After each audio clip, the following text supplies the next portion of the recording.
How to fix we limit how often you can do certain things on Instagram problem. So if you want to fix we limit how often you can do certain things on Instagram problem, then what you need to do is first open up your Instagram application. Once you open up your Instagram, you need to go with profile option, which is on the bottom right. Go with the upper right, which has that three bar icon. Scroll down and then you will get an option of help. Tap on help and then tap on report a problem. And again tap on report a problem and it will take you to the report page. You can include or don't include. And here you need to briefly explain about your problem. So you need to write, dear Instagram team, I'm facing the issue, the limit. We limit how often you can do certain things on Instagram. I'm getting this issue and since long. So please help me with that problem. And once you've written everything, you can go with upload to upload any screenshots of that problem. So you just need to simply go with upload and then upload the screenshot.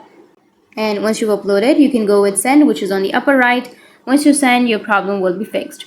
So that's how you can fix will limit how often you can do certain things on Instagram problem. And if you have any questions, feel free to comment below. Thanks for watching.